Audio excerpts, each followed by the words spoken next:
Alors moi, le souvenir que j'en ai, alors est-ce que c'est pile poil ça, je saurais pas dire, mais le souvenir que j'en ai, c'était, je crois que c'était en CE2.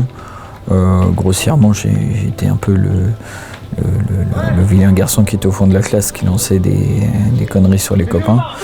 Et ben en fait, le problème, c'est qu'à un moment, quand j'étais au fond de la classe, j'arrivais plus trop à lire sur le tableau.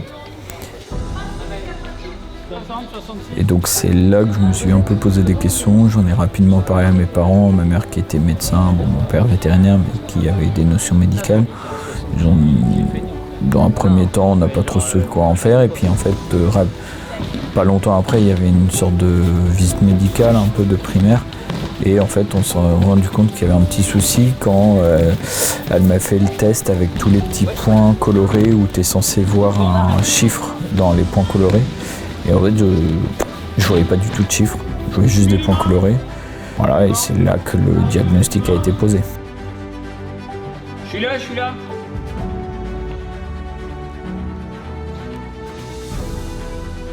Bonjour, je m'appelle Anouk Kurzia, j'ai 31 ans. Et mon objectif cette année, c'est de ramener la médaille d'or aux Jeux paralympiques à Paris 2024 dans le paratriathlon. C'est vrai que ça reste du sport, donc il faut être prêt le jour J pour une épreuve d'une vie, j'ai envie de dire, pour laquelle on s'entraîne tous les jours.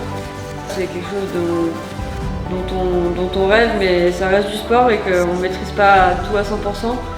Donc voilà, on se prépare pour le meilleur, mais des fois c'est pas toujours à la hauteur de ce qu'on voudrait, donc il faut aussi se préparer à encaisser si ça se passe pas forcément comme on l'a prévu.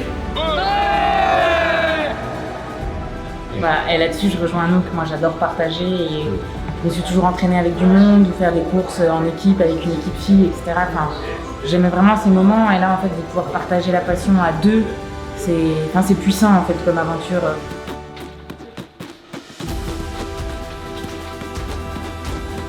Dès tout petit, mon père, avec l'handicap visuel, avait loué un vidéoprojecteur pour les jeux quand David Douillet combattait, pour que moi, avec ma vue, je puisse bien en profiter.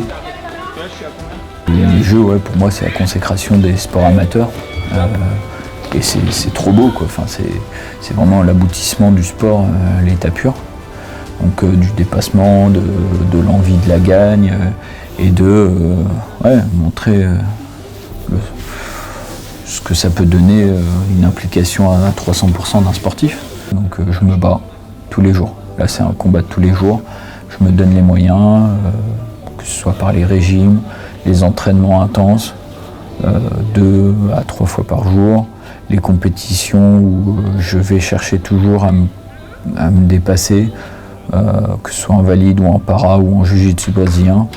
Toujours, me prouver à moi-même et prouver aux entraîneurs para, à mon entraîneur de club, à la commission, que je suis là, que j'en veux et que je vais y arriver, quoi.